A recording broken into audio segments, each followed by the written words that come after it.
Donc bonjour les Neko. Comment le groupe Neko a surgi en fait? Eh bien, il a surgi comme une boule de Pokémon. Non, en fait, c'est Nico, justement, celui dont on s'est débarrassé à l'instant. C'est un grand fan, comme nous tous, d'animés, de jeux vidéo, etc. Et en fait, ça le bottait depuis un grand moment de faire une formation très grosse, un rock orchestral pour refaire des musiques réinterprétées et composer des musiques issues de ce qu'on appelle les cultures de l'imaginaire, c'est-à-dire jeux vidéo, manga, animé, littérature, tout ce que tu veux, tout ce qui sort de ta tête en fait. Et donc nous on aime tout ça, donc il nous a recrutés un par un, il est venu, tu sais, il a fait du porte-à-porte et puis voilà. Et le Neko est ainsi né. Voilà. Effectivement, donc le groupe est en train de... Enfin, ça a grandi dernièrement d'ailleurs avec une violoncelliste, si je dis pas de la fin électronique. Non, en fait, c'est la formation, en fait, c'est Norier qui est arrivé en dernier. En fait, c'est moi qui suis arrivée il y a 1 an et demi. Mais c'est pas grave, on t'en veut pas. La formation de base, ils étaient les 7 musiciens. Plus 2 chanteuses qui venaient, c'est ça, de temps en temps. En fait, le groupe est né par et pour le TGS, où justement on avait 2 autres chanteuses. C'est la même formation, mais avec 2 chanteuses différentes. Et en fait, Norier est venu par la suite. Donc du coup, Norier, est-ce que tu parles japonais ou c'est uniquement du... Non, je vais m'y mettre. Enfin, je me suis mise et je vais m'y remettre parce que je me suis arrêtée. Mais non, j'ai appris phonétiquement et les traductions. Et j'ai travaillé avec des copines japonaises. Tu dis pas de bêtises alors? Non, enfin, j'en dis dans la vie de tous les jours, mais quand je chante en japonais, on m'a dit que je prononçais plutôt pas mal, quoi. Après, je sais pas, mais voilà. Non, il paraît que c'est pas trop mauvais. Voilà. Moi, je m'y suis mis aussi là il y a 1 ou 2 mois. En fait, voilà, on parle pas pour l'instant, mais on fait quand même attention à ce qu'on chante. Donc on fait toujours les traductions et pour se mettre dans l'ambiance, voilà. Et puis comme on va aller au Japon en mars. On aimerait communiquer. Voilà, on s'y est mis quand même pour au moins savoir tout droit à gauche, manger, boire, ce genre de choses. Et puis pour faire croire qu'on parle japonais. Le groupe a passé une étape avec c'était Ulule, je crois. Oui, c'est clair. Enfin, c'était une grosse surprise en fait. On s'attendait pas à ce retour-là. On s'attendait à rien. On avait besoin de financer l'album et donc on a fait appel aux gens, on a fait appel aux fans et on a eu vraiment une très très belle surprise, quoi. On a demandé 6 000 €, on a eu le double. Pour ceux qui connaissent pas, en fait, on est passé par Ulule ou Ulule, je sais pas comment ça se prononce, pour faire un album de compo en fait. Donc qui sortira autour de janvier. Et on est en train d'y travailler justement. Donc nous on est ravis parce que c'est ce vers quoi on veut tendre. J'en perds mon français, tu vois. Et c'est de montrer ce qu'on peut faire, de montrer ce qu'on peut faire dans la compo dans ce type d'univers. Voilà. Donc théoriquement, enfin j'avais pu comprendre, c'était début d'année prochaine, pas janvier forcément, quoi. C'est ça. Oui, voilà, c'est ça. Sinon il va y avoir des problèmes après. Ouais, pourquoi j'ai pas reçu mon album? Surtout que moi le premier, on avait annoncé décembre ou janvier, je crois. Et bon voilà, après avoir discuté avec quelques personnes, c'est vrai que les gens préfèrent avoir un album bien fini, même si c'est un peu plus tard, plutôt que de se stresser, parce que voilà, là on prépare une tournée pour le mois de novembre, on a d'autres projets en cours et on peut pas tout faire. Dans tous les cas, si de toute façon il y a retard de l'album, nous comme le public, je pense, comme tous ceux qui apprécient plus ou moins ce qu'on fait, on préfère faire du qualitatif parce que un album ça reste, donc faut s'appliquer. Et nous, je pense que faut pas qu'on soit frustré. Nous, on veut aller vraiment au bout de notre démarche dans l'album, donc priorisons la qualité. Mais déjà, de toute façon, c'est déjà extrêmement qualitatif. Enfin, j'ai déjà fait 2 concerts et c'est déjà... ça me fait. Après, c'est vrai que la scène et le studio, c'est pas pareil. Donc, le travail en studio, il y a une préparation complètement différente. Tu cherches le millimètre, tu sais, dès qu'il y a un truc... C'est ça. Mais bon, c'est intéressant et c'est là où tu développes. C'est un autre développement d'univers, quoi. Donc c'est intéressant. Et finalement, le fait de passer par la scène avant de passer par l'album. Nous, on adore la scène. Je pense que le Neko est né par la scène et on adore ça, quoi. Ben, on a déjà eu une très bonne surprise avec la reprise qu'on a faite du Seigneur des Anneaux. On l'a joué sur scène avant de l'enregistrer. Oui, c'est vrai. Et après l'avoir enregistré, alors au début ça fait un peu bizarre, tu vois, quand il manque des chœurs par-ci par-là ou des petits détails. Mais en fait non, ça passe toujours aussi bien en live, quoi. Donc c'est vraiment différent. C'est en fait l'idéal, c'est quand en fait tu te sers, c'est quand la scène nourrit le studio et inversement. Tu vois, c'est que en fait comme en studio tu peux prendre du recul, bien apprécier le rôle de chaque membre, etc., de chaque sonorité. Bah, ensuite tu t'en inspires pour la scène et réciproquement l'énergie de la scène, faut qu'elle reste aussi en studio. Il faut que ce soit vivant. Il y a quelque chose de spontané sur scène qu'on cherche à retrouver en studio le plus possible, quoi. Même s'il faut que ce soit pour que ça reste carré. chaleureux. Voilà, c'est ça. Et pour tous les concerts, vous avez été aidé par UGC en fait, ou c'est vous qui avez fait la demande? Alors c'était Gaumont, c'était avec les Gaumont. Capucine, la première projection qu'il y a eu dernièrement. En fait, on a été aidé par plusieurs personnes, hein, et on les remercie honnêtement, encore une fois, plein de fois. C'est le Gaumont nous a énormément aidé. C'est parti de Toulouse, hein, Voilà. Gaumont Wilson à Toulouse. Nico est allé voir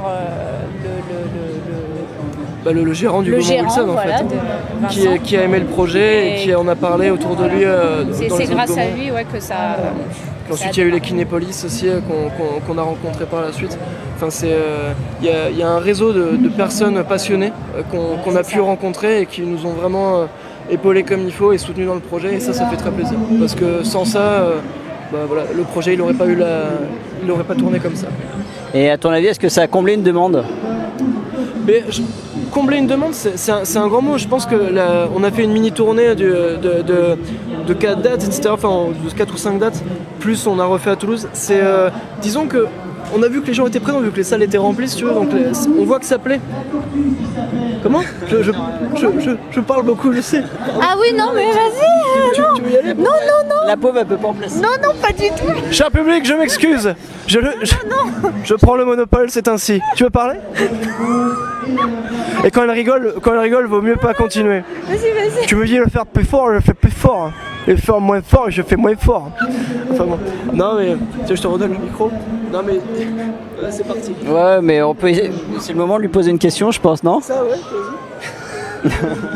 Non mais pour revenir à ce que tu disais, je pense que, en tout cas, je pense qu'il y a beaucoup de fans.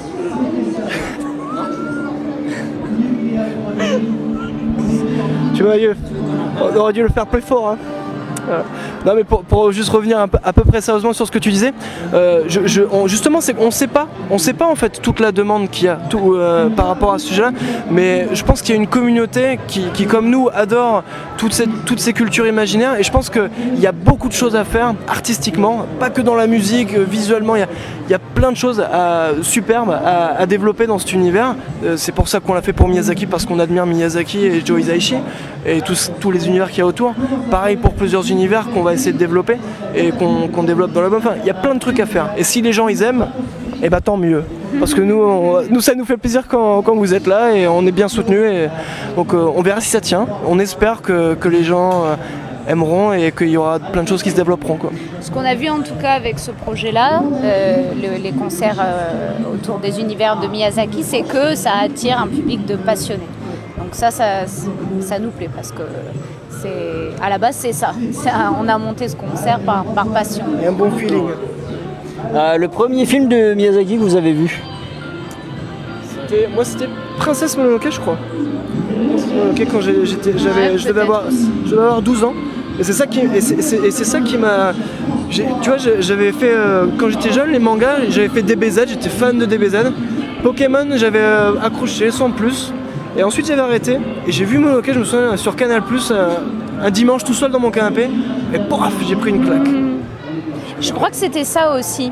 Mais Tu triches. non mais je m'en rappelle pas trop. En fait, je me rappelle plus de Chihiro parce que j'étais allée le voir au cinéma en fait.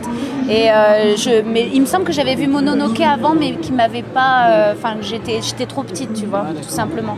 Et après, j'ai vu Chihiro au cinéma, et ça, ça m'a fait accrocher. Ouais. Chihiro, c'était juste après, c'était le deuxième.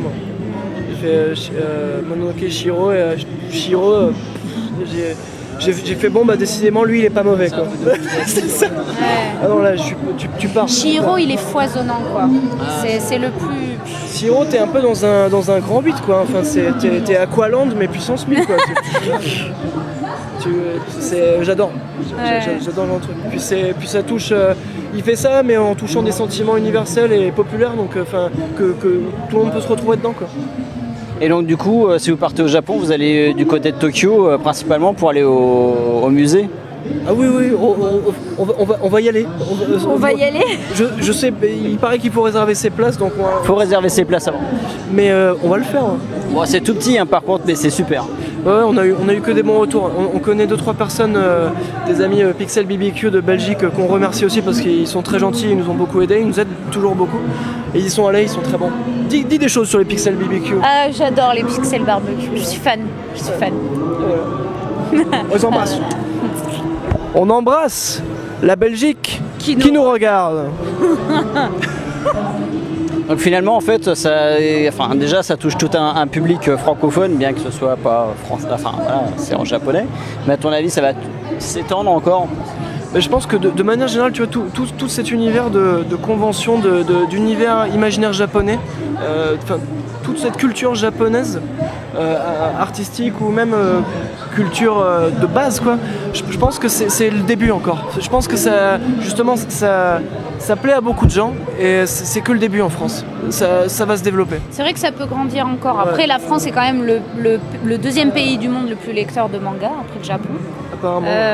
Apparemment. Voilà. Mais à mon avis, oui, ça peut augmenter encore. Enfin, moi-même, quand je suis arrivée dans le Neko, j'étais geek, oui, mais plus américain, voilà, tu vois, plus Seigneur des Anneaux, séries, plus côté américain. Le Japon, les mangas, tout ça, rien. Enfin, et j'ai découvert comme ça. Et par exemple, quand il fallait apprendre des chansons en japonais, au début, je galérais un peu, je prenais plaisir, mais je galérais un peu. Maintenant, c'est devenu...